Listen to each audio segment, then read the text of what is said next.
यदि आप कमजोर दिल के हैं तो ये कहानी अकेले न सुने। कहा जाता है कुछ जगहें ऐसी होती हैं जहां आप दुनिया से बहुत परे चले जाते हैं और जहां दुनिया का कोई नियम लागू नहीं होता। अमित शेखावत जो एक मशहूर साइंटिस्ट थे, वो जैसलमेर अपनी छुट्टियां बिताने आए थे।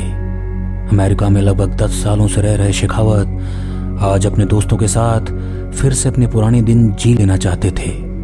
उनके मित्र सुदीप सिंह और पुनीत भगत भी इंग्लैंड से आए थे। तीनों ही गांव की एक सबसे पुरानी हवेली रायगढ़ में रुके थे, जो लगभग 100 साल पुरानी थी।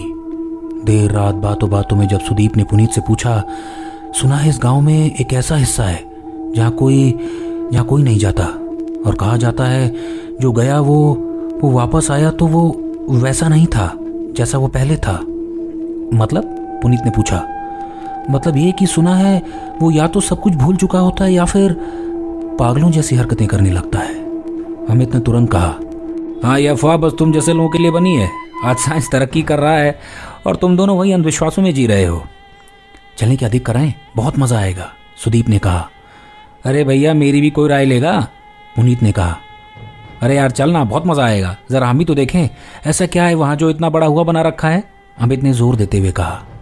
इतना कह तीनों अपना टॉर्च लिए बाहर निकलने लगे। तभी गेट के दरबान सुरलभ ने उनसे पूछा, सर आप लोग इतनी रात कहाँ जा रहे हैं? ये एरिया रात को सेफ नहीं है। अरे भाई, बस उस जंगल तक जा रहे हैं, बस थोड़ी देर में आ जाएंगे, अमित ने कहा। दरबान ने तुरंत कहा, सर वहां कोई नहीं जाता, आप वहां मत जाइए। तभी अमित ने हंसते हुए कहा, अरे भाई, मैं एक साइंटिस्ट हूँ और तुम लोगों के इस अंधविश्वास को आज मैं हटा कर ही मानूंगा। कई बार मना करने के बाद भी जब वो नहीं माने तो दरबान ने कहा, सर जब आप जा ही रहे हैं तो मेरी एक बात याद रखिएगा, आप बस अपने पाँव की तरफ मत देखिएगा, चाहे जो कुछ भी हो जाए।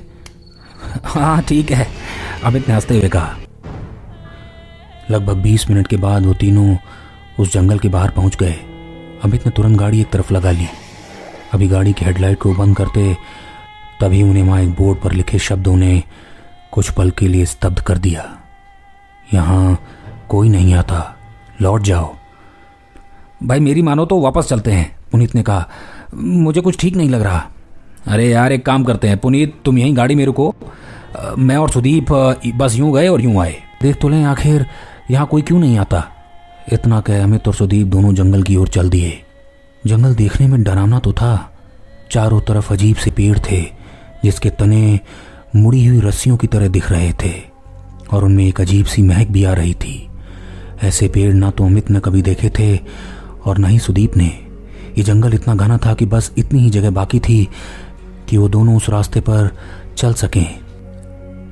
अभी वो 1 किलोमीटर अंदर ही आए होंगे कि सुदीप ने धीरे से अमित का हाथ पकड़ते हुए कहा, क्या तुम्हें मेरी दाईं तरफ कोई दिख रहा है?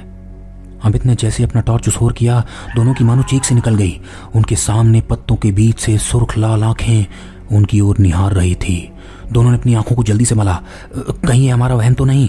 पर जब उन्होंने दोबारा ध्यान से उस ओर देखा तो उन्हें एक आदमी पेड़ से उल्टा लटका दिखा, जिसके दोनों हाथ उसी के शरीर से लिपटे हुए थे और उसके चेहरे पर एक अजीब सी उदासी थी। दोनों समझ गए कुछ तो गड़बड़ है। अभी दोनों पलट वापस आने को तैयार हुए थे कि पीछे का रास्ता उन्हें दिख ही नहीं रहा था। वो रास्ता मानो एकदम से गायब हो गया हो। कुछ अजीब सा शोर भी उन्हें घेरने लगा। आनन फानन में दोनों इधर उधर दौड़ने लगे। कभी उन्हें कोई तालाब दिखता जिसमें कोई डूब रहा हो, तो कभी उन्हें खुद के शरीर पर ही कई सारी चींटियां दिखने लगी। जाने कितनी ही दूर वो दोनों चिल्लाते भागते रहे, पर उनकी यह चीख किसी तक न पहुंची। लगभग 4 घंटे इंतजार करने के बाद पुनीत तुरंत हवेली पर आ गया और सारी बात वहां के लोगों को बता दी। जब सबको लेकर पुनीत वापस जंगल के बाहर पहुंचा तो अमित और सुदीप को देख दंग रह गया। अमित अपने दोनों हाथों से जमीन खोदने में लगा हुआ था और कह रहा था, यही मेरी लाश है, यही मेरी लाश है।